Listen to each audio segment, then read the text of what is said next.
Welcome into the Still Talking Show. Today we have a man who's an absolute legend in the creative, the entertainment industry. He's carried it on his back for 30 years plus with his fantastic team. You know, welcome in, John Fendley. Fenners. Thank you, mate. Absolute pleasure to be here. You're an absolute legend. Why are you here is my question. Well, I've seen you. I can't get away from you, mate, to be honest. Like, you're on my feed, but not in an annoying way, you know, like, you're just cropping up and you're talking to people that I know, well, not know, but I know they are, and I like them, and I just like the way you sort of go about your business, and you've just got a lovely way about you. You've got a, you've got a kindness that shines through, and you sort of got an interest in people, which is refreshing. Like I don't know, just feel like you're trying to do something, and you're sort of finding your way, but you're grafting as well. Like, kind of like the old school ways. It's like the old school ways. Yeah, I might do the odd trending every now and then, but I'm doing actual thoughtful stuff. Like, I'm putting time and energy. Like, for example, we've got the People's Story, where we sit there, 2 chairs in the middle of a street, and we interview people. I sat there and we thought of that with the team. Yeah. It's proper creative, and that's probably why you resonate with it so much, because you know it's not just a quick win, it's a proper thought out thing, like the things you do. Yeah, I think so. I think there's a lot to be said for that. There's a lot to be said for producing stuff, you know, because everyone likes to think they can do it, and, you know, a lot of people are going out and doing it. Like, you know, the thing is, everyone can do it now because of social media. You know, everyone's got a camera, everyone can sit down in front of that camera, everyone can do it. But there comes a point where it is what you're doing. Is it? Are you enjoying doing it? And why? It sort of boils down to, why are you doing it in the first place? What is Dale? Oh, legend. Yes, Dale. There's Dale. Come on, Dale. Yes, Dale. What a legend, Dale. Dale. Yes, Dale. Legend. How are you? Thanks, Dale. Thank you, Dale. Top man. What a legend, man. Just bringing coffees in like no tomorrow. Sure. Oh, do you know what? It's good old school brew, that, isn't it? Oh my God. That's a Kenko, isn't it? Yeah. That's a Kenko or a Maxwell House. Mellow Birds, maybe even. That's fantastic, that. What is that? Is that Jimmy Bullard in a cup? It's nice, that. That's proper, that. They're freeze dried instant, isn't it? You know, like the old school. The machines. Do you know what? That machine's like me. Like, you know, new on the block. I'm fancy. I've got water at the back of me, and that's you. Yeah. No, you're absolutely. You're bob on. He's just, everyone watching. He's trying to make a coffee. He's going, it's not working. It's not. I don't know what's up with it. He's just like, and he's just got not put water in it. Not put water in it. It's basics, Ryan. No water. I want to know. I always do an icebreaker question, and I know we're past that stage now, but what I've actually got here for someone who's at the centre of football culture for a long time, what's a normal Saturday morning look like for you right now? Interesting, yeah. Well, it's nowhere near as stressful, but it's a lot less exciting at the moment, because that was my life. But you know what? When I first finished doing Soccer AM, it was really hard, because it was, you know, getting up and, you know, you're watching what's on, and you're kind of thinking, I wish I was doing that. You had your routine in life. Yeah, it was hard, but now it's fine, because I don't think about it. Have your Kenko coffee? You're sorted. I've got my brew. I'm happy. Yeah. No, I don't now get up and go on a Saturday. I don't even think about it now, Ryan, if I'm honest, because I've like sort of moved. I've just moved past it, and so, you know, when I'm busy and working, then my Saturday's like a day off, really. So it's just a normal. It's just like everyone else's Saturday, you know, like spending time at home, kids, walk the dog, and it's a lovely Saturday. Well, I've actually got a section for Soccer AM, but before we get to that, I've done a bit of research, and, you know, it always talks about when you were 28 and when you got on Soccer AM. It never talks about before 28. No. Like, you don't have to go into it, but I want to know, what was life like before the screen, before getting onto that producer role? What was it like? I grew up in Scarborough, went to like a normal school, Yeah, I seen that. It said like you went to a sixth form in there. went to sixth form. Yeah, I'd never put that on because I thought, nah. yeah, that's all right, mate. Yeah. Went to college in York, university, got a degree in PE and English. Wanted to play football, of course. You know, that was what everyone wanted to do. I think everyone in the UK is that, Yeah. you know, And they then get to a certain age and realise they're awful. and then oh, I was all right actually. Oh, yeah. Yeah, and then coached. So I was a coach. Coached in Yorkshire, Scarborough, and York, and then went to America. Coached out in America for summers. Used to go out and do camps and stuff like that. And I came back and I got a job for the PFA. So I used to go into clubs and deliver GMVQs to the YTS players. So back in the day when they were YTS, because like they're scholars now, aren't they? It's different. Oh, is that what they were called back in the day? YTS? YTS, yeah. So they'd have a 2-year YTS. So I would go in and they'd have a day of like schooling, but I would go and I'd be a tutor and I'd go into the clubs and do that. So on a Monday it was Scunthorpe, Tuesday Lincoln, Wednesday was Barnsley, and Thursday was Leicester. And Emil Heskey I was teaching him. He was just breaking into the first team as a, what will he have been? Was he 16 probably? So he was coming into my lesson on a Thursday after playing. No, the night before. So cool. He saw him out with boots as well. You were kind of living that. You still are, but you were kind of living that normal life before like fame hit you. And yeah. So I have never sort of felt, and I don't know if people do feel it on. It's probably a bit of a myth, but so like fame, it's like it makes me. I don't really.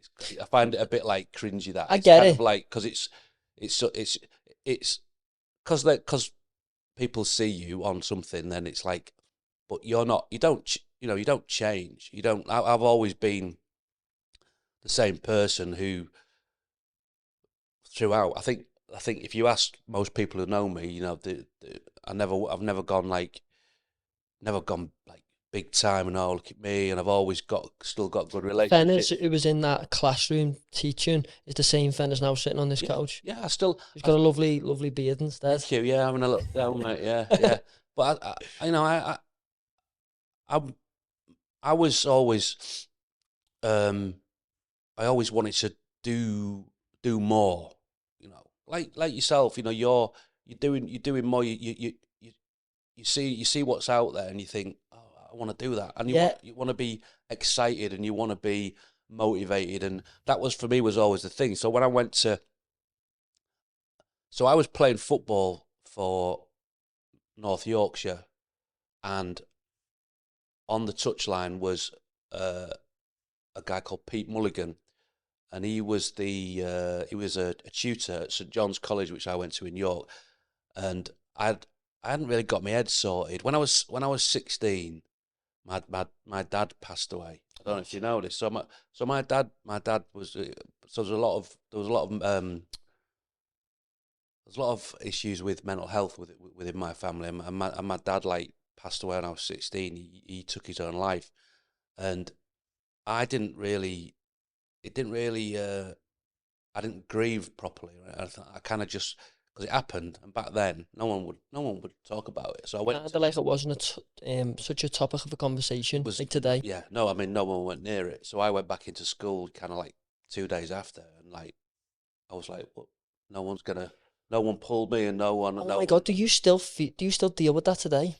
I think I'm miles better now because I've had, I've talked, and I think I had to go through a bit of a mini breakdown with it when I was about 20. But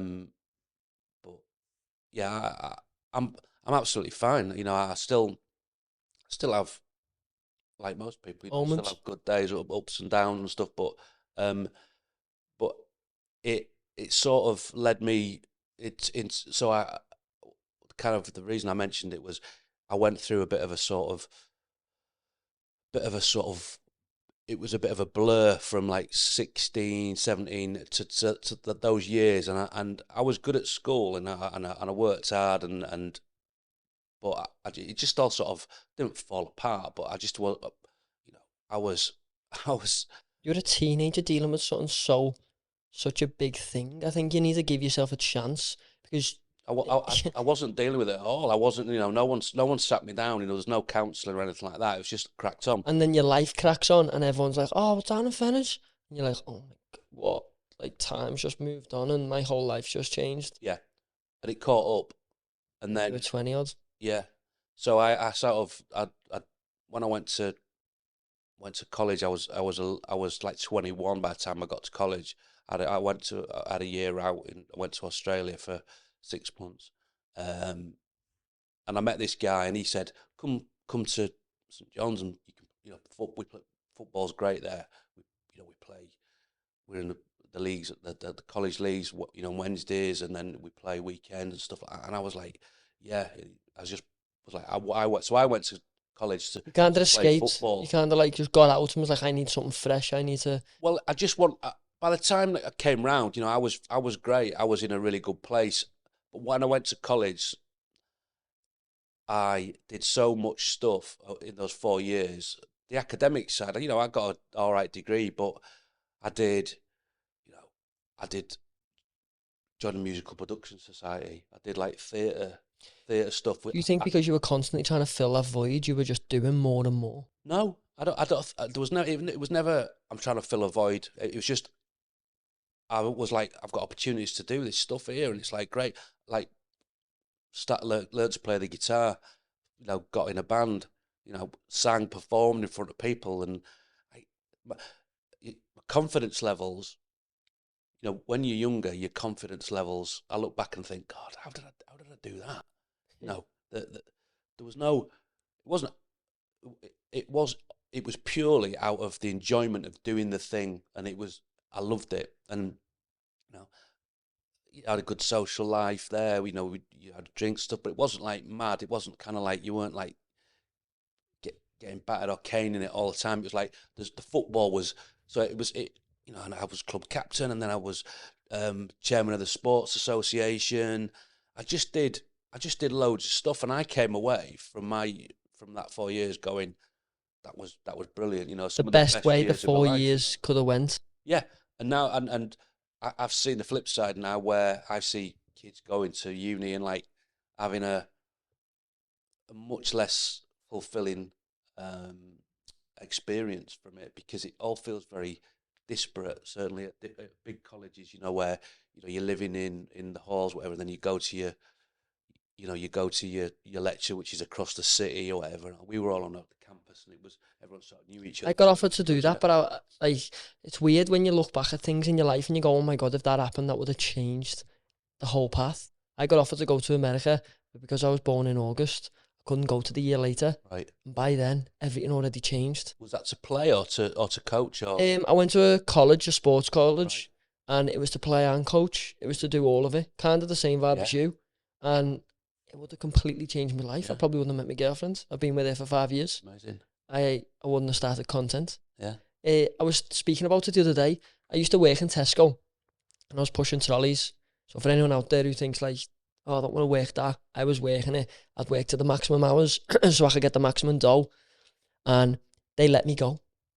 I was the best worker. Even the managers were like, "You're great," but if they wouldn't have let me go, I would have never have been sat on this couch. And I always think about life, how everything happens for a reason. Like, would you have been the man today if you didn't lose your dad at 16 and went through all the hardship and became, the man you are now? Don't know. I mean, yeah. Actually, I don't believe in fate. I don't believe in like. What do you believe in then? I believe in love. You just said that and connected eyes with me. Yeah. Now I know how you and Jimmy get it on. Like, I felt that. Yeah. Oh yeah. Yeah. Mate, I believe in. That's lovely. That, by the way. Stop quality. Cheers, Dale. I believe in. Do you believe in yourself? Honor on a sliding scale of on roller skates. yeah, of 0 to 1,000. Yeah, it just depends really what I'm. It's got to come from you. It's got like it depends. I need to be busy. I need to be active. I need to be doing stuff, and to feel that feeling like you've done something, and and you whatever it is. It might be cooking a meal, or it might be whatever. Satisfaction. It's just that feeling of like that intrinsic feeling that I've done that. Only Feel you good. can that you can do. So, yeah, I have like that kind of what they call it. Can you say it for me? Can you say I believe in myself? I believe in myself, but I'm not really. You're not really saying it. there with it, are you? Yeah, no, It's interesting, though. I do, but it's like it's all.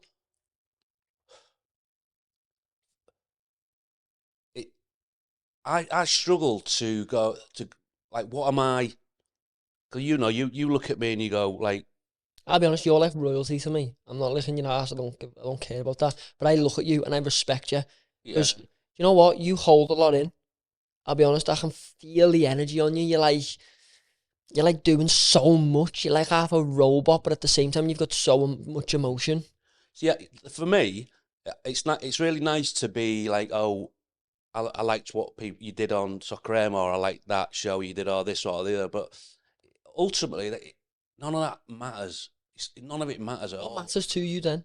That I'm a good person. People want to go spend time with you and want to talk to you and hang out and talk about. Like, I'd sit here and talk all day. Like, I like it. I like it, and I've doing the podcast.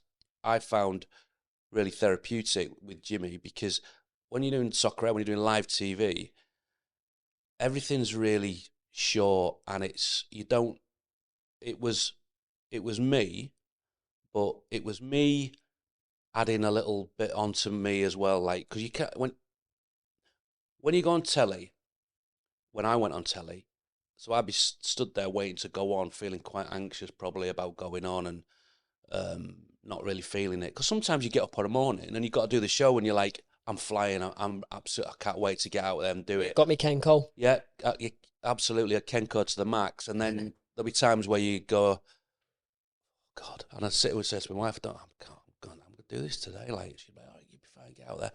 And me and Jim would be stood there sometimes, and the titles would be running, and then you'd be stood there waiting to go on, and I'd say to him, "You're really feeling it?" He's like, "Not really." And we just start, like, literally about to go on air. So normal, though. And then we go on and we just use that as and we're kind of bound by that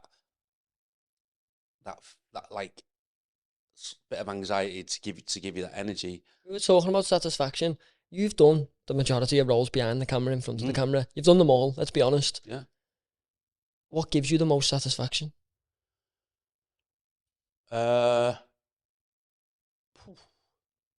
not an easy question, is it? There's probably three things. Can I have three things? The first one is coming up with an idea and seeing it through all the way, producing it, and there's the product. Proper fulfillment, from sort of start to finish. And there's when I would do interviews with whoever. I get that. After doing something, you're like, oh my God, yeah, you just done a pod. Yeah. I feel great. Yeah. If you could bottle that up, mate, you'd be able to sell it for at least $1. The amount of times that I would sit and be so anxious about going into interview, like Steven Gerrard, for example, whatever, it's like and then the feeling of doing it and driving home and like, oh yeah. And then you get a call and you're like, the audio's gone. Nah, that never happened, mate. That never happened because I was, I was on it. Was you? Well, as a producer, first and foremost, so like you say, you have all that stuff. So, like, things that would bug me, like, when you see someone and they've gone on to like a news channel, and they've just clipped the mic on there, and you can see the lead hanging down. Oh, And if you see the lav leads, wire. yeah, I mean, this is cool because this is part of the Yeah, look this and is. I feel. was about to say you're gonna slate me wires. Then I thought, No, it's no, I'm fine only because joking. it's like, Yeah, show the thing, behind the curtain, but stuff like that where that's just someone not yeah, giving it's it scruffy. scruffy. It's It's no like, respect. It's scruffy. yeah, because there's Oh, I was about to drink your coffee. never mind, mate. Sorry, I seen the full You one can, and got excited. to make stuff look good doesn't. You don't need a lot. You don't need money to make things look good. If you think about the idea, like, you're like, this, it looks great. You've thought it through. You've Presentation, planned it. innit? Of course it is, and it doesn't need It to. doesn't cost finance. It doesn't. No. So when a chef comes out and your bolognese is scatty all over the place, that's how you know that chef needs sacking. Yeah. It's gone. It's time to go. You don't want any sauce around it. Like, nah. He's like wiped it. Absolutely. Yeah, and then he's dropped a little like green leaf, and I'm like, lad, what's that going to do to my belly? What am I going to do with that green leaf? I'm not going to eat it. What's going on? So you get to 26. Yeah, so I'd done the PFA stuff, and then I went in 1996. I was working as a volunteer at Euro 96. You worked as a volunteer at Euro 96, and then that led you to your career. So I was working in the media centre. So I was like running, like photos and things like that, and just basically doing all kinds of jobs. And then That's something in today's world people don't do. yeah, well, Free. I think, do they not? No, I mean, Well, no, because no one's willing to do anything free anymore because everyone's chasing the money because they're like, I want to look like this, I want to be like this on social media, I want to have a Lamborghini. Oh my God, I think, sorry to interrupt, but for the past not past 3 years, but my first 3 years, free. yeah. Oh my God, I was there. What's happening? What, you need me? Sweet, I'll present. Well, Oh my God, what's happening? Don't chase, like, I'm telling you now, right? I never thought I'm gonna do any of this for money. I was imagine me, young lad, massive football fan, getting opportunity to go to Sky Sports and do work experience.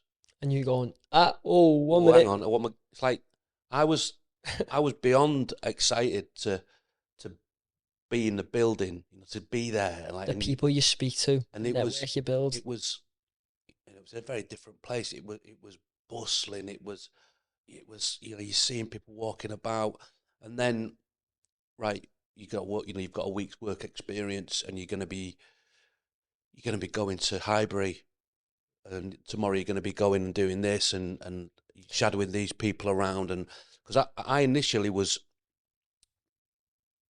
I hadn't like thought, oh, I want to work on something like Soccer AM. I knew about Soccer AM, but it was a very different show at, at that point. So I was thinking I wasn't thinking I'm going to get a job. I was thinking I'm just going to do this work experience. And you don't know where it's going to lead you, but you know what the next step might be. I had no idea. Yeah, you're just like, I want to go, I'll cover travel. I'll cover my travelling expenses, I'm there. Yeah. I get that, the hunger. So I was there for a week and ended up staying for 20 odd years. It's fantastic that when you look at the career, and one of the questions I've got here is like, Soccer AM was such a big part of your life. Did you ever feel like, once it's gone, it took a part of your identity? Yeah, I did. I felt that. So I had two stints on Soccer AM. So I started in 96. So I did 11 years. Oh, yeah. So I started there and did about 11 years, and then a few of us left to go and do something else. And I knew after a couple of weeks of leaving, I felt for me I'd made a wrong decision because I wanted to be in football. I didn't want to work in. I didn't go to work at Sky so I could like be on TV. I wanted to be part of football. It was like, this is my a way in which I could be part of that. So I hadn't burnt my bridges to the point where they wouldn't have a conversation with me. So I managed to get back in, and then I kind of went back in. But it took me a little while to get back to Soccer AM because I think the boss at the time, he thought that I didn't want to do it, and I thought he didn't want me to do it. So The lack of we communication. never had that conversation. So I did a couple of other programs. I did a show called Take It Like a Fan. I did a show called Fantasy Football Club with Merce, as well as doing Soccer Saturday stuff. So I was full on. It was full tilt. So I just thought that ship had sailed, and then conversation came about, and that's when I went back in. But yeah, so then I did like another 9 years on it.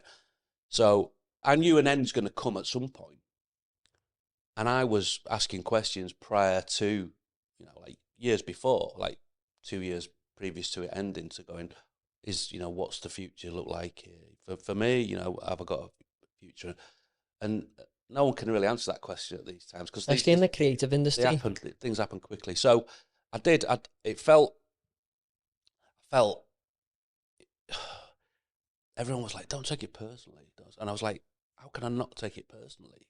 This is a show that I've very had, personal thing. It's like I'd worked on it, and it wasn't my show. It was like, it was Tim's show. It was everyone's baby. It was Tim's idea. The way that show went, and without him, I said this hundreds of times, that there wouldn't have been Soccer AM in the way that we know, and there wouldn't be all this stuff now you've seen in the football content world, And I was a integral part of that. I did help, and when I went back the second time, I realised that it was going in a direction I think it needed to change. I think it had gone so far away from football that when I went back with Darius, who was the producer, we put a plan together to go, right. It's going to take a while, but we want to get back to football, and we want to bring it back to its roots. Well, everything's got to be for a reason. I'm really big on that. It's like, you got to have a why. You can't just go and film a video just to film a video. It's got to be a reason. Why do I do the people's story? Because I love speaking to people. No matter famous or not, everyone's got a story. There's got to be that why. I was on holiday at the time when I found out I was going to be doing it, so I wrote this email. I've still got it. I've got the email of, this is like the sort of mission statement, the action plan of the things that I think we need to put back in place. And the first thing on there was, let's get back to football. Let's go back to football, and let's get back to football. That's got a ring to it. Yeah. Just keep that in the creative. Let's get back to football. That could be our pod, mate. Let's get back to football. Let's get back to football. There we go. Welcome to Let's Get Back to Football. Because today we're just not doing football, and I believe we should get back to football by starting it with our guest today, Cristiano Ronaldo. Thank you so much for coming on, Cristiano. Sue. Yeah. Did you say soon or Sue? No, Sue. I said Sue. That's good, because it looks... I know, because that's what he says, yeah. No, but it looks like... I was going to do the jump, but I'm like, fuck that. I've only had one Kenko. And if you tear your ACL, I do not want to be carrying you out because them stairs are steep. So it was... And that's when I started thinking about... People didn't want... There was... Like, Soccer AM was people would sit down and they'd sit on the sofas and they'd be chatting, and it was like... It's strange, because like now in the world of podcasts, that's a lot more. People get that. They're quite happy to sit and watch long form chats. Whereas I thought we were at a point with Soccer AM where we needed to be less sedentary with it and get people off the sofa and get them out, get them kicking balls. They used to have a game with a big goalie and stuff, and it was like, I was like, why have we got? It's just. It felt a bit childish. It felt a bit childish, and I know that was part of the anarchy of it and all that sort of stuff. But I was a bit like, it got a bit silly, and that's weird, because I'm the silliest person, but the silliness without sort of direction, and then that's like, I'm not getting. Was it kind of like doing that? Well, you're kind of just going with the flow of the silliness. Like it was performing. This is before I went back, so this is what I'm saying is I think it had gone to a point where it was still probably doing really well and stuff, but I was like,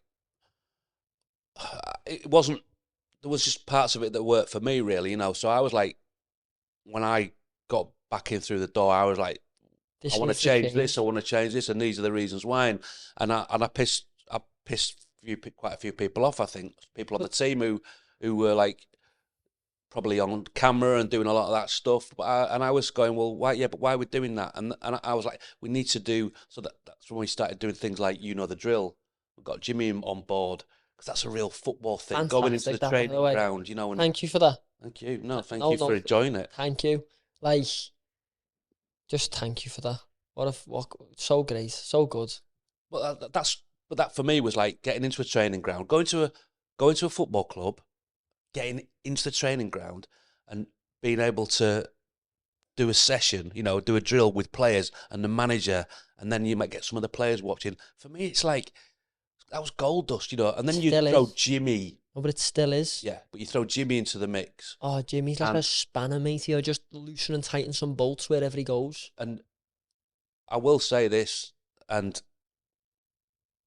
I'm not digging anyone out at all, but everyone's trying to do, the drill in their own kind of way. They're all trying to do, like, all the content is challenges and drills and all that. And all those things came, I think. Oh my God, it is. It is. It's it like, literally is. Everything's like, footy drill, kind of style with a personality in the mix.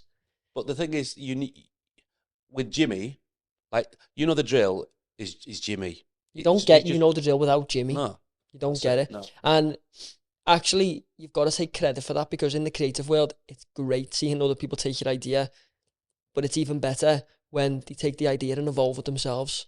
It's fucking shite when they copycat and they just straight up, it's proper, like, it's like the presentation. It's like, come on, you can make bolognese, but just add a little green leaf to it. What I find frustrating, again, it's not me. It sounds like, it sounds bitter, and I'm not, because I'm not. I aren't at all.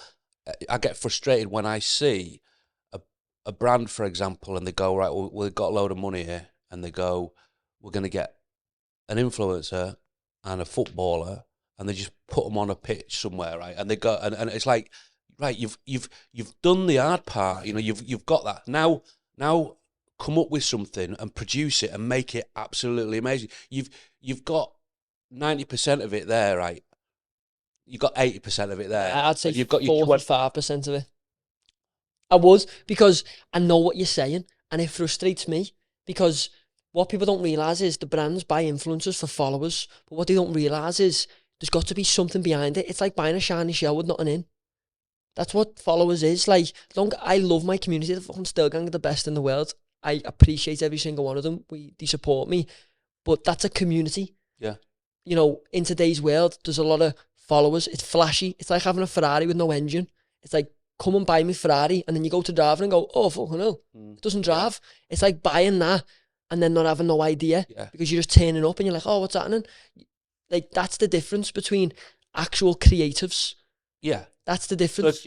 So if I bought you, I know you're going to bring a team, you're going to bring everything, you're going to bring an idea, you're going to flush it through, you're going to ring me fucking 500 times a day. But it's different to buying, and, people know what they are. You know what I mean? But I think that's where, like you say, that's where you find the holes in the stuff, because I can see that the ideas out there, it's not being thought through. It's like, it's not being rushed together. And like, what's the point of it? Now, don't get me wrong, some people do it brilliantly. Some stuff's great, but the reason I think that is because the people who are doing it, that they haven't got the experience, they haven't got the skill, they haven't they haven't been, their job hasn't been to think up these type of ideas. Well, when you say influencer, I call myself a content creator. Anyone calls me an influencer, I'm like, no. Yeah. That's the difference in my eyes between an influencer and a content creator. An influencer is the flashiness. Yeah. I've got followers. I didn't call you that, did I? No, don't worry. A content creator is someone who'll sit there, think of an idea, go back and forth with the team, build it out, have that joy, fail at it. Then, like, I know one day the people's story get picked up by a brand, but I've done thousands of hours before that. Yeah. And I know then, in and out, I've got a team, I've got TikTok, that's the difference for me. And it's so funny you say it, and that's why I see you as royalty in the game. Because you are a proper creator. But the way I frame it is, because there's so many people wanting to be a creator now, and so many people with a phone, people can look at it and go, oh yeah, but they're robbing me work. No, it just makes you look better if you're good at it. If there's more supplier, you've just got to be the better supplier. Yeah. And that's what you are. But I think as well that the reality is a brand, right? Your brand, or they don't. Ultimately, they care about the money. They care ROI, about return of investment. They care about the money and the investment. If they look at the figures on a Monday morning and they go, oh, that did that. A lot of people watched that. A lot of people watched that. Then they don't care if it's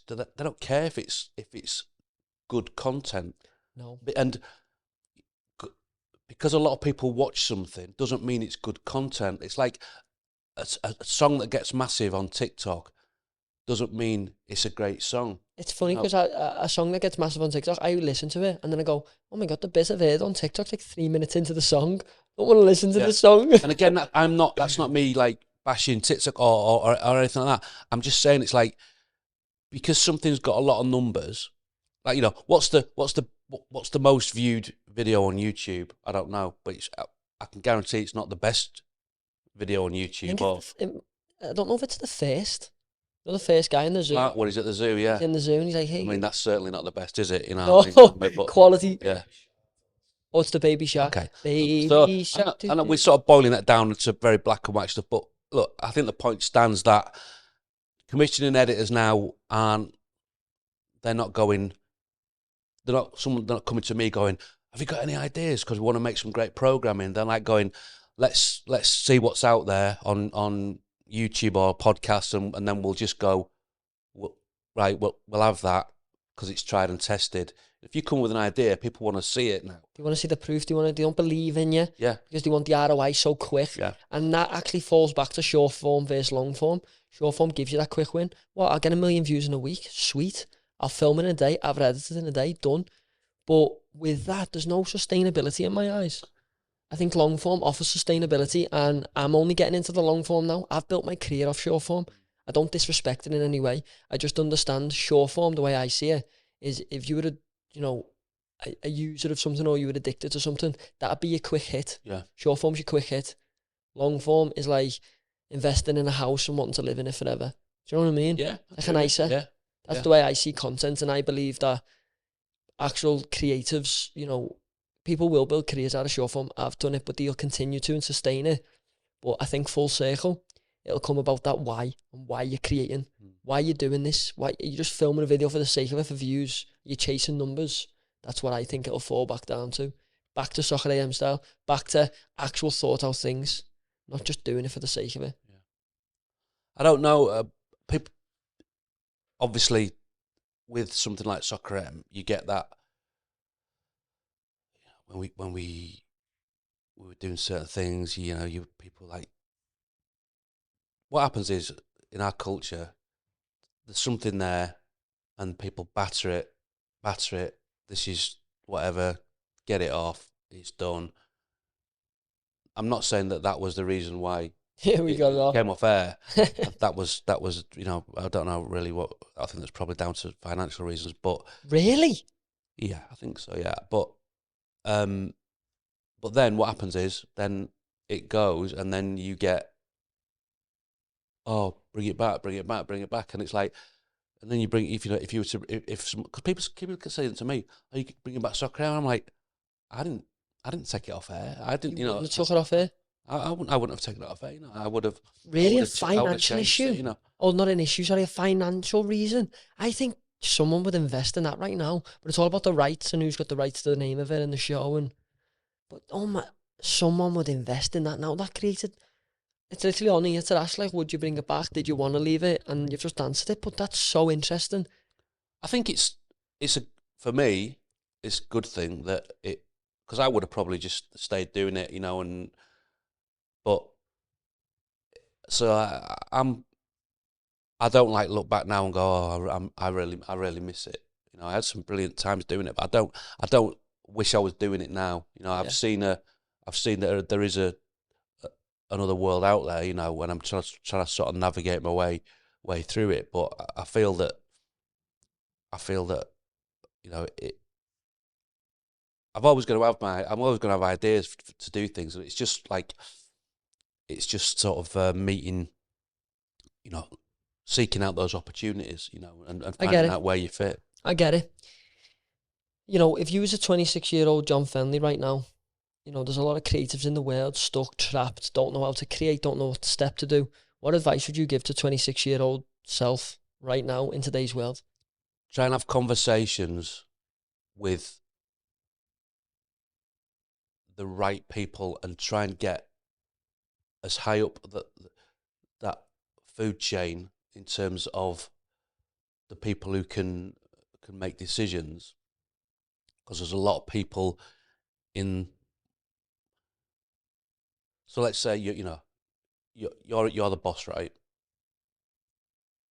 I would be wanting to come and talk to you straight away if I can, and then get an idea of what you're about, the way you see things, and because and it's the way of the world, you know, you have to go and have a meeting with this person.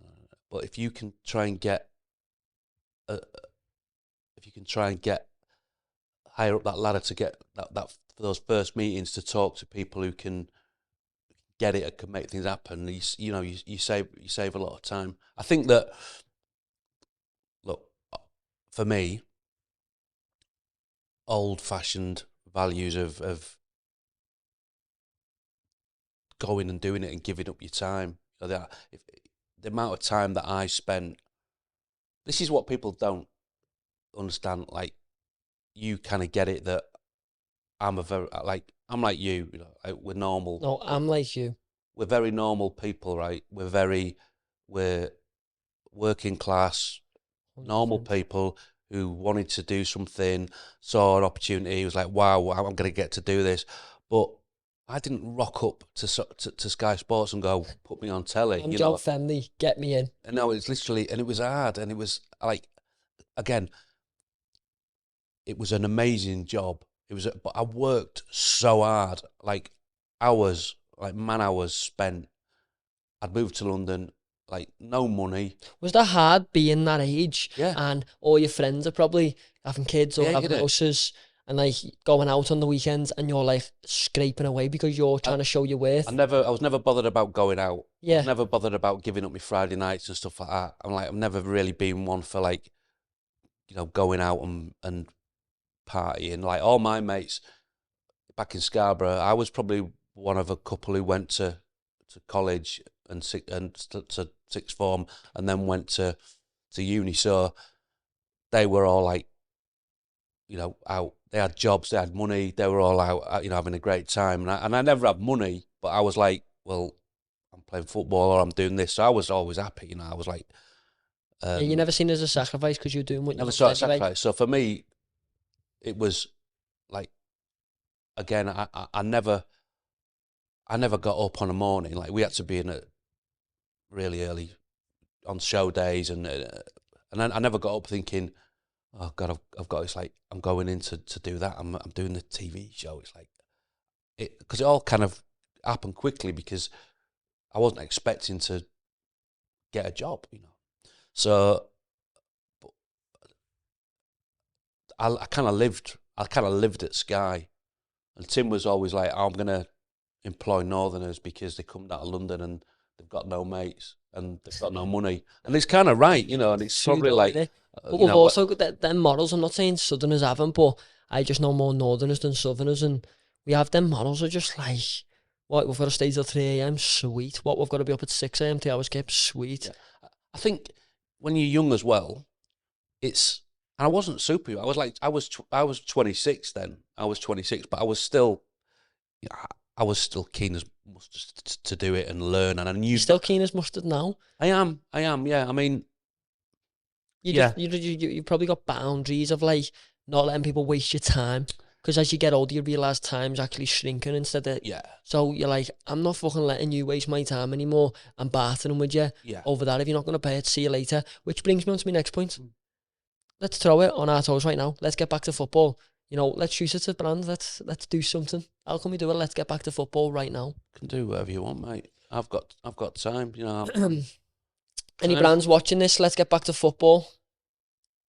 Let's get back to football now. Because what we're missing is football. See, he's just like freestyling now, and I'm trying to keep up, and I'm like, ooh. All right, how would we do? So I want to dive into your brain. Yeah. How would we do something like let's get back to football? What is the process of that in your brain?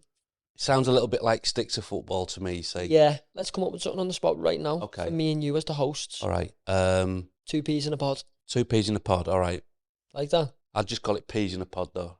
Yeah, because 2 limits us. You don't need the 2. You can sometimes throw in a Jimmy, and he'll just be in the middle every few episodes. Yeah. And and we can have multiple peas. So peas in a pod, I like that. Peas in a pod. So what that would be? So the reason for doing that is because we agree that we are very similar. We're similar in our outlook, in our maybe our backgrounds, in our the way we view the world. What's our why? Yeah. And similar whys. So what we want to do is we want to invite people on to the Peas in a Podcast. Fucking hell, he's good. We want to invite people onto the Peas in a Podcast, but I see it as a very refined space. Do you know peas in a pod? Yeah. I see it a very close, refined space. Okay. So do you know like carpool karaoke? Yeah. So it's kind of like that, Ooh. but in like a nice, close space. So we are peas in a pod, and there's no escaping. Okay. Yeah, I get what you're thinking visually there, aren't you? You're thinking visually. But I'm thinking Peas in a Podcast, like Peas in a Podcast. That's so good. So, and what we have is, but the point of it is that the people that we have on are people that me and you agree fit our outlook and our sort of the way in which we see the world, because we think they fit in with our thing. So I would be saying someone like Tony Bellew. Yeah. Oh, I know you know Tony. Get Tony on. We'll have to make the pod a bit big because obviously he's bigger than us. In terms of what? Sorry, I was just joking because I see like 3 peas in a pod. Oh, right, okay, yeah. And you can tell I'm a visual, can't you? Yeah. I'm a very, I'll see it. Don't let that restrict you. Don't let the visual. Because that's like, immediately it's making me feel a bit like sort of like interesting. You want to like wide. You want to enclose it. You want to Yeah. So do you know? I was actually thinking like 1 episode per month on like Patreon, which is something I don't even do, but like something exclusive. Yeah. So like the people who are day in day out watching it, and like talking to them every week they're watching it. They could be like a good bad pea. Ooh. Like a debate pea. All right. You know, like the pea in the pod debate. Yeah. Like we bring someone on that doesn't see. Have you thought about this before now or no? No. So we see. I'm very good at this. I love it. I love this. This is my going for a run. Yeah. So basically, this can tie us into the relevancy of the world. So this allows us to bring in someone that doesn't see the world the way we see it. Yeah. And we can debate them. Okay. You're good P, I'm good bad P. Right. And every week we can change. I'm good P, you're bad P. And basically we've just got to have that debate. And then that brings the relevancy and the short form whilst we're doing what we love, which is the peas in a pod. Sweet pea. Sweet pea. Exactly. You can do different forms of peas. And me and you are always the peas. You could even do a bowl with like what pea we are. And at the start of every episode, like, welcome into Peas in a Podcast. And today, I don't have a clue what pea I am. Boom. We grab out a piece of paper. Oh, and I've got to be like that pea. Like if it says angry pea, I've got to be that angry pea in the pod. And you're trying an interview and I'm like, Dale hasn't brought the coffee. Sort your head out, Dale. Sorry. Can't imagine you getting angry though. No, it was hard for me. That was hard. But I just love this like creativeness. I could do this all day with you. And I've actually got as a segment here of like, I'd love to actually do something with you one day. Yeah, this is a podcast, very easy, very straightforward. But I'd love, you know, I don't know what position I'd have to be in. I don't know where you'd have to be. But to just do a fucking meaningful project and make a stint on the world, make a dint on the world, sorry, that I've done with you one day. I don't know what it'd be, how we'd do it. I don't know if it'd be reincarnating one episode of something. You know, I don't know what it'd be. But just to say I've done something with you, that's on my bucket list. That's amazing. I'd love to, well, mate, I'm in. I just don't know what it is, Yeah. and I don't want to force it, because No. that's not me, and that's definitely not you. But when we come up with that why, now we've connected even more. I'd love to do something along the lines, just creative, late nights, you calling me, having me tea, and I'm like, I've just thought of something, Fenners. Do you know what I love? I love, like, I'm not saying do this, I'm saying, but I love that, like, Insta lives, right? Like, when people started doing those, I was like, oh, it's great, these. Like, You love live streaming? yeah. I did a thing the other day where, because I like clothes and second-hand clothes and stuff like that, so I was having a bit of a clear out. Just did it on a live, yeah. How'd it go? It's great, because people, you get all your stuff out and you go, right, I got this, and you give them all the measurements, and that's what it is, and People this are is what I want for you it. don't wear that, do you? Yeah. But people sleep. People give you a bit, but it's like, but good prices. So, you know, Good prices. I actually had someone on the podcast recently called Jen Graham, charity shop girl. Her name is. She goes into charity shops and shops second hand. Yeah. You know, she's like always pushing that affordable. She doesn't like sustainability of it because it's a can of worms, but she likes the. I'll go and get this for £2. Yeah, I'll go and wear my own style. Trust me. First thing I do on a morning, get up, Vinted, Depop, eBay, Grailed, Instagram, Facebook Marketplace. Okay, so you love fashion, but you don't really do nothing in fashion right now. No, but I'm gonna. So what's my tie to that?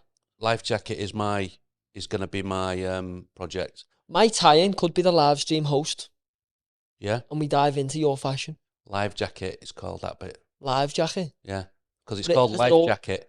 So the idea of Life Jacket is I'll tell you. I'm going to tell you exactly. So, Life Jacket is life or live. Life Jacket, but the Instagram lives, I call them Live Jacket. Don't just do Instagram, because you're making me feel a little thingy that Instagram, TikTok, Twitch. Yeah, I know. You go live all over. This is where is where I need to get into that space. So what I'm going to do is so I've got an Instagram page called Life Jacket, which was just something that I set up. I was having a bit of a shit time, and I kind of went into myself.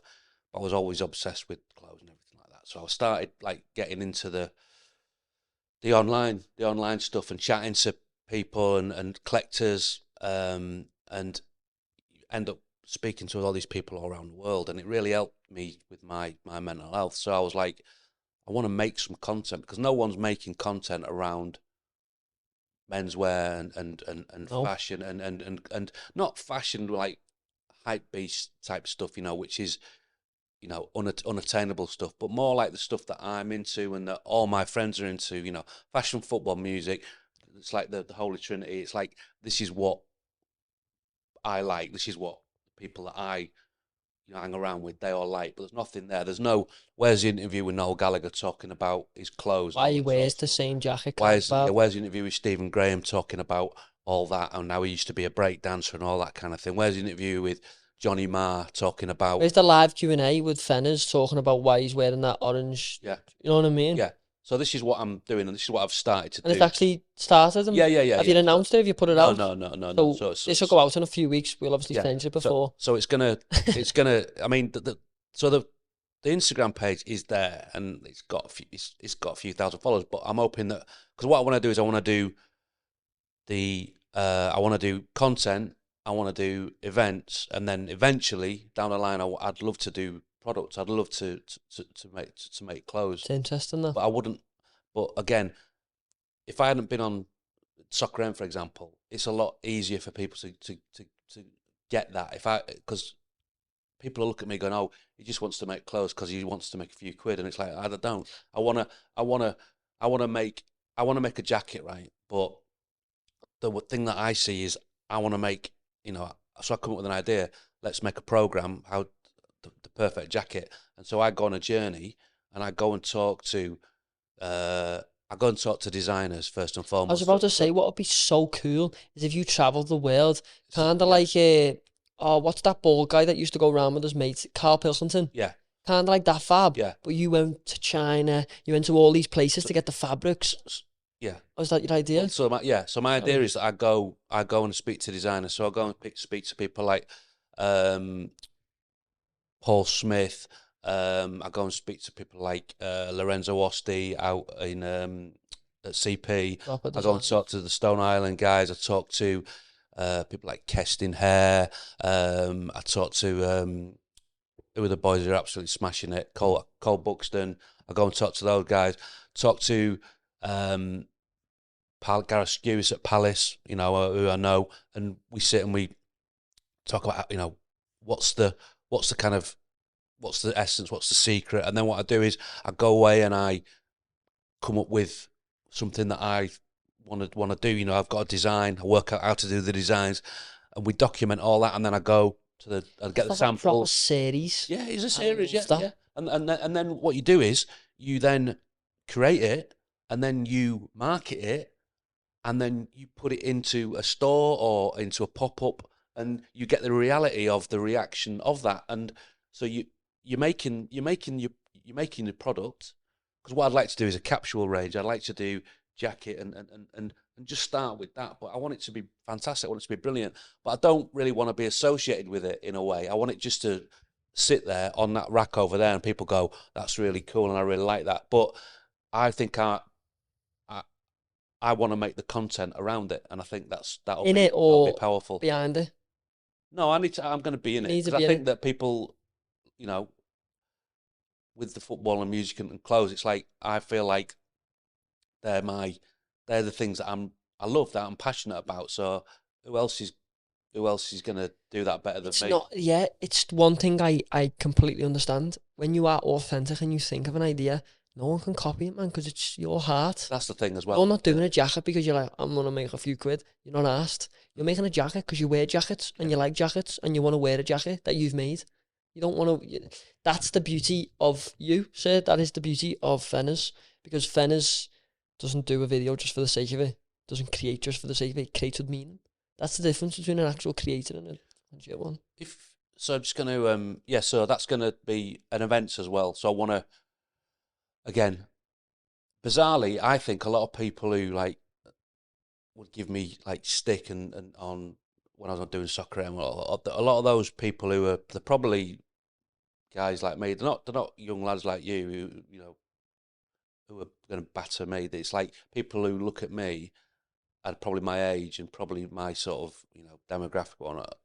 They're the people who are probably giving me stick, and I'm like, you lot, stop being old grumpy bastards. Yeah, come down to one of the shows. We'll sit and we'll do a Q&A, and it might be me with whoever, and we'll sit and we'll chat about all football, music, clothes, whatever you want. Do live shows. Bring them out, yeah. You can integrate so much into that. So like the way I see the content rollout is like, you could do, when you go to one of these designers, after it, the way I see it is like a content reel. So the way I see it is like you could go film, documentary style, you'd have your camera, videographer, and you film all the process. But then when you come back from a place, to keep the community engaged and episodes going out every week, you can give them a bit of a trailer on a live. Yeah. So you can go live and be like, just been to such and such, this is what they were telling me, episodes out this Saturday, it's so sick. Yeah. And then you're creating content, you're keeping up with today's world, but you're doing it in a meaningful way. That's what I need to do. That's why I need to pick your brains to go, how do I... Because I've got the ideas. So I've got the action. And I need to know how to get it into the world in a way that is authentic to how I'm doing it, because I can't just suddenly jump into that. It looks clunky, for me, it's got to feel, it's got to be done in the right way, and everything that goes out needs to have that look and feel. I think you got that. You don't need to worry about that, because you've got that. As long as you're in control and you've got the range, you've got that. That's not even a worry. I think your thing is how consistent, how can we get episodes out but stay in today's world with relevancy in terms of, you're publishing enough and you're creating enough. So obviously it's for one, if you want to do a backlog of series, you're going to need an investor. You'll know that. You'll need that resource, the cash flow. But if you went live, like I just said, like an hour, 2 hours before the episode went live, and you had YouTube as your main platform, and you did that trailer kind of vibe, and you were connecting with the audience, I think now it's full circle. Every community, every person in the world wants to feel that authenticity. Like there's this guy who's Outdoor Boys. You ever seen him? What's his name? Is it Outdoor Boys? Basically, he's so authentic. He just G7X. Cooking show. Oh. The cooking show, like in the forest and stuff like that. Yeah, he's just in the forest. He just camps. He's authentic to himself, but he's regular with it. He's consistent with it. Yeah. That's what matters. He's millions and millions of views. He's just living in woods with his wife, kids. He goes camping, tortures himself in terms of in the snow cold, but he's authentic. Yeah. But he's consistent. Yeah. The main thing is consistency. I'm big mates with Tubes, as you know, and so I don't know if you watch Golf Life. No, but I have been told to watch it because I'm just getting into golf now. So yeah, so I think you should get on there because I'm fucking shit at it though. Yeah, mate, I am. So I've done a video for him. Like I can't play golf. I'm a novice, but I'm doing a thing with Ben Ross, who they supply clubs. They fitted me for a set of clubs. So I'm doing 3 videos trying to break 50. All right, but it's great because it's me. So me and Jimmy and Tubes go round and Ange, and it's just we have such a laugh. Because how did you meet friends like that? Because I sometimes wish you were my age. Yeah. Is that bad to say? No, I get what you mean. Yeah. Sometimes wish you were my age and just be like, I've got friends, of course I have, but like creative friends where like we can just go and film a video. Yeah. Like the Sidemen, like the 7 of them, they just message us on a creative video. There's not really any of that anymore. No, well, yeah, so Tubes... Like the way you just offered me, you should get on there, you should go and have game golf. It'd be not brilliant. Not much of that anymore though, and I miss that. Yeah. I miss it. Because for me, it's like that... Because I don't think of it, I don't think, like... I still don't think of everything as a, like...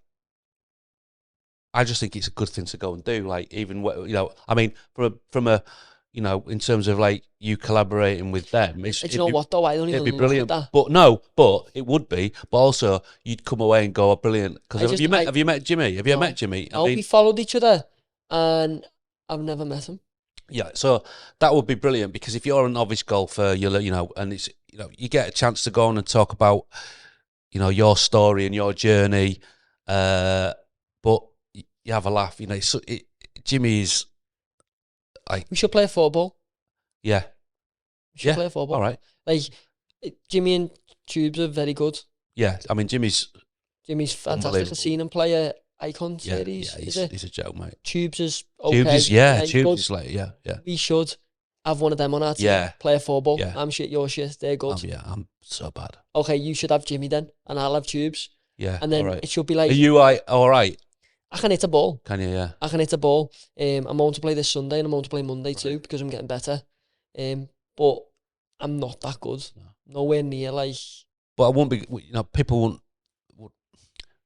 Well, when I'm on it, they're not tuning in for the golf. They're tuning in for the chat and they're watching me like...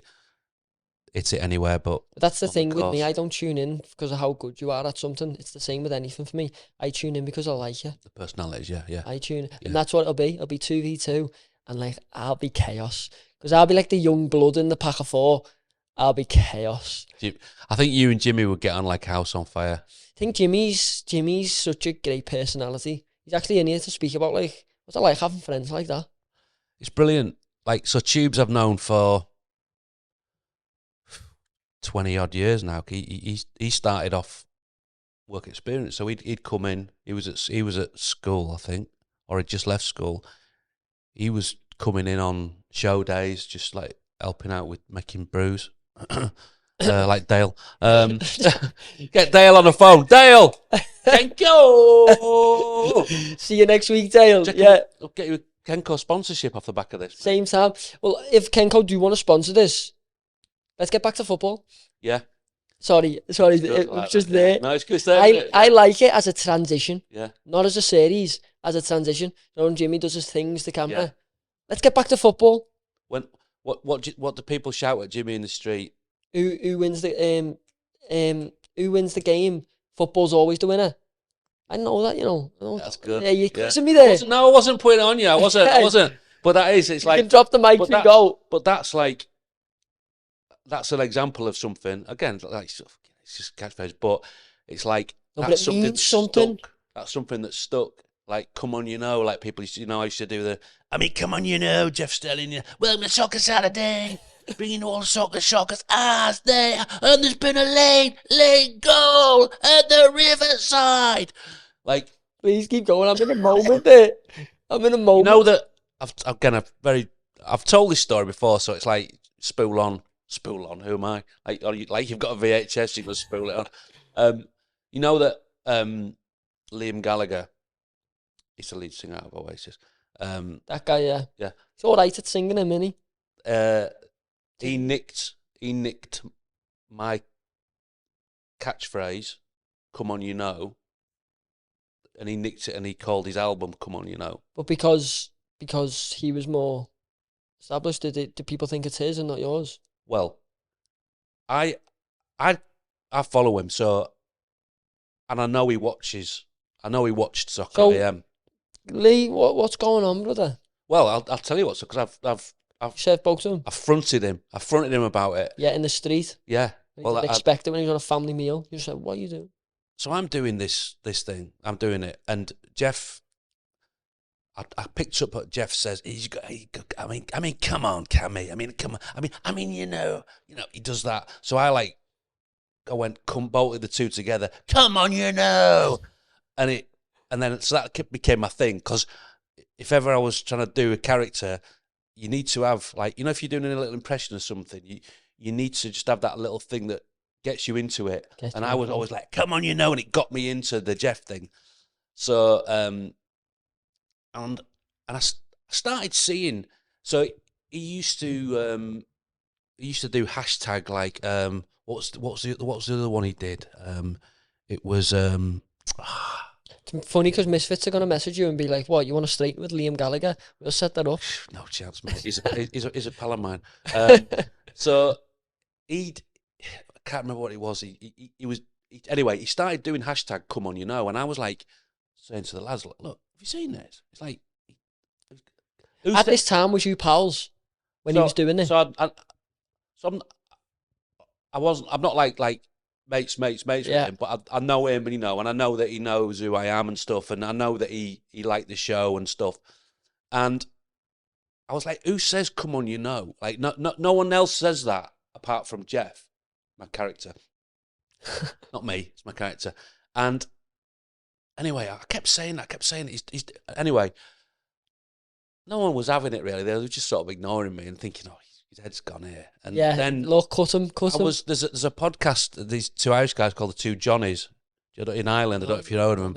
Like a big podcast, and Liam was on there, and they said to him, "So, Liam, what's this?" Because he I love the way you're doing the Irish accent too. Let me close my eyes as you're telling this. So he's released the album, and it's called "Come On, You Know."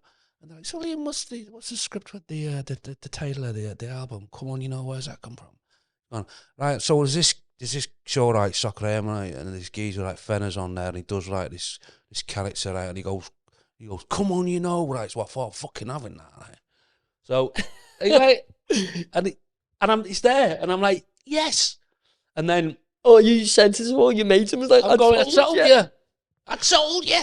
And he and then I met him a couple of months back. I did a thing for Clark's Shoes, and they very kindly asked me if I'd go and do the interview with Liam it was in the Cotswolds. So I went down. It was mint. It was sat and did it, and he was just so lovely and like chatting about he's a great storyteller. Like he came on, he was just, and we had like about 3 hours in the afternoon and just sat in a beer garden. Filmed or not filmed, just normal, like you two, no cameras. Yeah. Nice. And it was brilliant. And he tweeted about it. He put it up,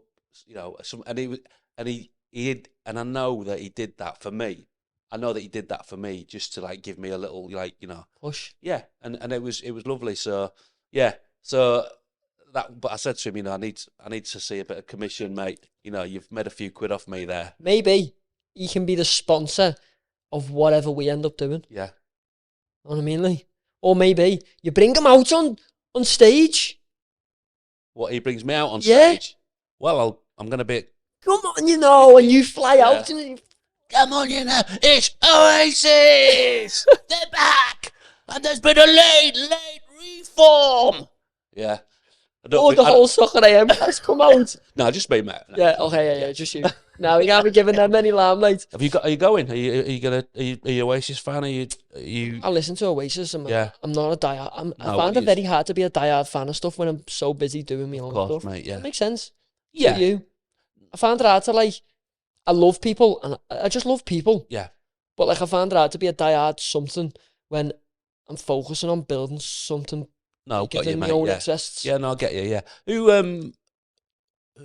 Who would you love to get on here? Who would I love to get on? Do you know what people say? Who's your dream brand to me all the time? And I'm just like, I've never outreached the brand, you know? No. Never been in a position to outreach, and I'm very lucky for that and grateful. And I outreach to people, of course, but who would I love to get on here? Someone who's losing track of themselves and doesn't feel human anymore because of the fame and the money and the success, and they just need to come back down to level of themselves, not even zero for all that, back down to a level where I can quiz them and get them to speak about the things they love. You're very entwined with yourself. You love it. You're creative. You know what you love. You know, there's a lot of emotion in there. I'm going to hug you after this. But, you know, someone that's what I want, the aim of this. Yeah, the names are great. Yeah, I've just done a podcast with Fenners, but the best thing for me is we've had a fucking normal chat. Yeah. If the cameras weren't here, we would have done this. Yeah, well, that's it. No, that is exactly it. If like, would you still be doing that? Would you still be having that chat if the cameras weren't there? If the cameras weren't there, Turn them off now if we want. You know what I mean? I just love talking, no matter what your name is, and I know the name helps. Of course it does, but well, it helps me. It helps everyone. It's a high tide floats everyone's boat. I like that. Yeah. Yeah. That, I robbed it off my manager. Don't tell him that. We'll cut that bit. Yeah.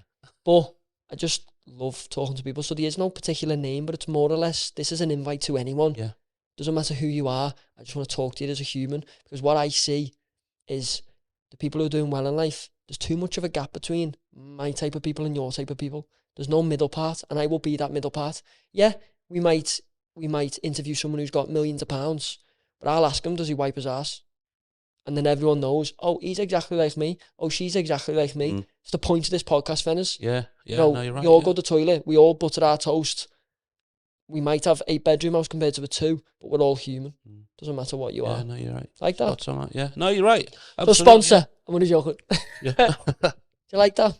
No, you're both on, mate. It's right. It's like, ultimately, and like you say about as you get older, you know, the time seems to sort of increase rapidly. You understand how valuable it is, actually. Yeah, you do, and that's and I appreciate your time today. Yeah, but that's all I've got. You know, there's a great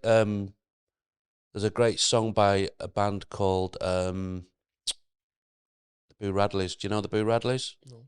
Liverpool band, brilliant. You'll know their biggest hit was "Wake Up, It's a Beautiful Morning, See the Sun Shining for Your Eyes." I feel like I know it. Yes, it's like a real massive sort of feel good tune, and that was like their biggest tune. But there's an album called Giant Steps. Martin Carr was the writer. Sice was the singer. A brilliant band. Like, listen to Giant Steps. It is amazing. But one of his songs, I can't remember what it's called, and it was kind of talking about what's it called? Do you want to join the race? But there's a lyric in there where he's talking about like fans or someone coming up to him and wanting to know like the answers to, I think it's called Find the Answer Within, maybe the song. And it was like, you know how people will go to a celebrity and go, help me, I need, you know, what's the answer to and I said to him, I said the only thing I've got more of is time. Like, you know, that was all he could offer. You know, it was like, I can't give you anything but my time, and that is the That's the ultimate of it all. That's the ultimate, isn't it? Everything. If you giving someone your time, and I think I would always do that, because people like you're giving me your time today, and it's like it's massive. And as you get older, you realise that it's like don't waste that commodity. It's like my daughter. I've got 3 daughters, and I'm on them, because I'm like, you don't want to be that guy who's going, oh well, you don't. I don't want to. I could have. Yeah, I should have.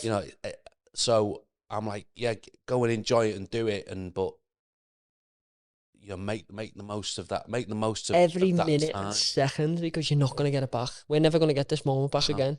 And I appreciate that. I've spent this morning with you just talking about lovely stuff. It's funny because I always write a brief and I completely go off brief. Sorry, though, it's just there for protection. Yeah. Your ex, that's what that is. Yeah. Yeah. Sorry, I'm always pitching to the camera. Nah, I'm only joking. Before we end, I want to talk to you. I want to do some quick fire questions. Please do, yeah. It's actually, I've come up with the series. All right, go on. You want to hear it? What's it called? Okay. Has it got a title? It's got a title. Go on. Okay, let me get it up though first. Like, it's just at the bottom here. So basically, it's like, welcome into what would Jimmy Bullard do? Do you like that? Yeah. So that's proper. That. Okay. What's it called? What? So it's like, welcome into what would Jimmy Bullard do? Okay. You know what I mean? Yeah, I get you. Yeah. Like that. Yeah. I think it's I think you should actually carry it on. I'll give you the reins to it. I'll say that, right? I want to give you the reins to that. So any moment you catch Jimmy slacking, what would you do, Jim? Boom. 2 questions. Right. 2 would you rathers. Okay. So what would Jimmy do? Jimmy's running late for a meeting. Does he text ahead and apologise, or show up 20 minutes late with a coffee? What Jimmy does is he takes a photograph in traffic, right? And then sends you it and go, all right, you're in traffic. And then the next week he sends you a photograph, he's in traffic.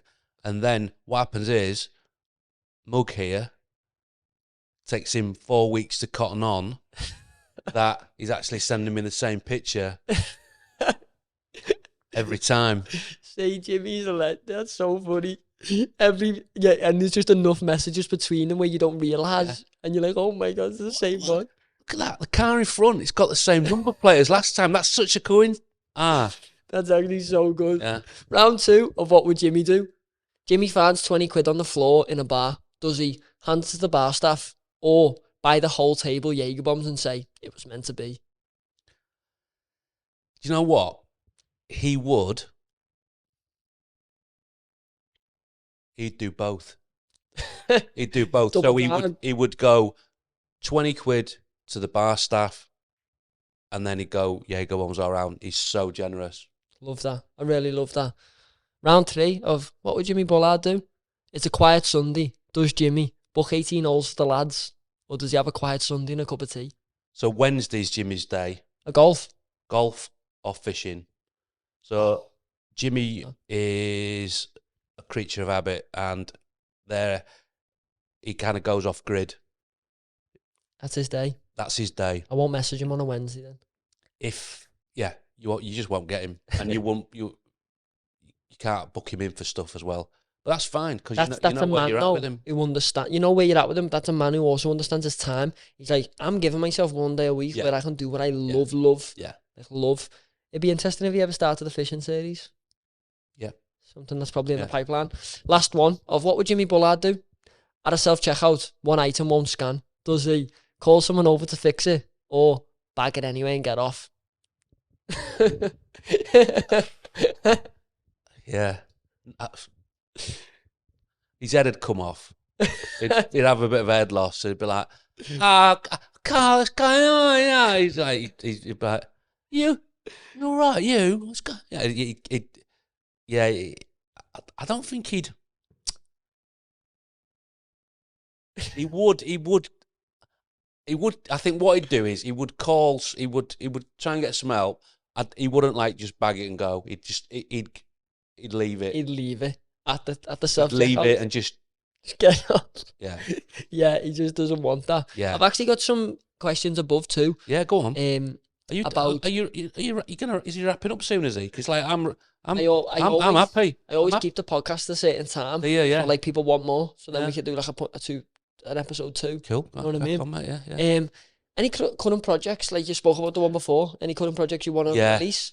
Life Jacket is going to be or something centering around football, music, and fashion, and FC Bullard. FC Bullard, I really like that. Have a big push with you just had Steve Bracknell on. He's mate, good, mini. It's great. Jimmy didn't know how to take to him. Jimmy was like, is this what's going on? I said, that's what the vibe I got off him. Yeah. Like, what's going on here? Yeah.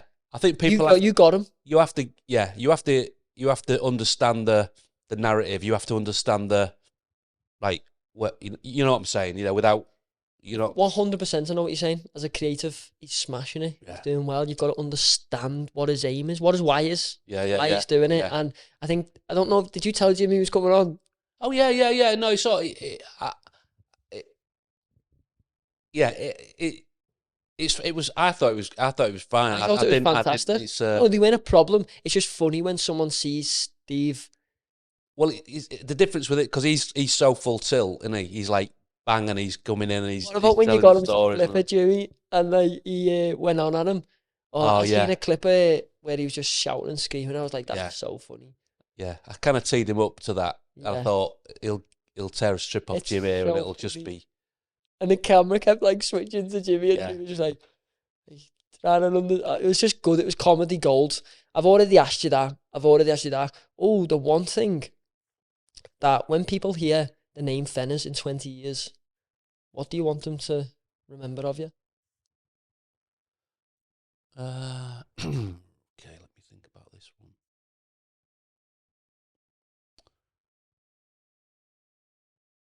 one. He was I'm not dead, so I don't know what I'm saying. Like that he was, because I'm not dead. Hopefully, we'll play this at your thing. We'll play this. Hopefully, he's still alive. Yeah. Like the way it's not actually. What they'll say is like, what the reality will be like. I want him to say, oh, he was a great producer. He was really nice guy. He had a small amount of talent. But ultimately, what people will go, fucking hell, is that annoying fucker still around? Is he like, that'll be the. I don't know, mate. It's a hard question, because I don't look at myself. I don't look at myself in that sort of light, as in like to go, what I want to be remembered as this or that. It's like it's all ultimately, when we get to like the kind of the crux of it all, it's like, am I a good person? Yeah. Am I a loyal person? Am I a good dad? Am I trustworthy? Am I kind? Do I, again, you might say, oh, it sounds a bit like, but that's none of it matters. Do you know what I mean? It's like, it's literally none of it matters, and I'm quite happy. I would trundle around the country, going around, sitting here with you, like, this is brilliant. I love it. Doing stuff like this, and finding jackets. And look, mate, I walk around second-hand shops. Like, if I'm going to Liverpool, I'm going to go to Liverpool this afternoon to see my daughter. My daughter's at she's in university. Yeah, it's John Moore's. Yeah. So she's I'm taking her back to London today. So I'll go into town, but I want to just go around and find the second-handers, mate. I love it. Enjoy it. Let me know if you find anything too. I will, mate. I'll definitely find something. You'll definitely buy something, won't you? Got the nose for it, mate. Thank you so much for coming on today, Fenners. I've loved it. Thanks for having me. An absolute legend, man. You're a legend in the game, and I mean it when I say I want to do something with you. I don't know what it is. I don't know what it'll be, but I want to do something with you. Just make it happen. Don't know what it is. I'll come on golf. Even if it doesn't be filmed. I mean, I'm inviting you onto Golf Life. It's got nothing to do with me, so they might not want you on, mate. You know what I mean? But I'm sure they will. But let's not even film it. Let's just go and have a game of golf and have a laugh. And then if it's good enough for an episode, we'll film it another time. Like, with no cameras, let's just go and have a laugh. Let's go and do something and have a laugh. That's one thing I remind myself now. It's all right to work. Yeah, no, I get stuff. Yeah. I think, yeah. Love you, Fenners. Anything you Yeah. want to promote? Not really, mate. No. Life jacket? Coming soon. I'm gonna actually buy a jacket. Hopefully I get given one with like a card to still. Oh no, they're no freebies, mate. No, there'll be no freebies. Why the friends want freebies? You're meant to be a friend. You should support the business, not want discounts. Give us a freebie.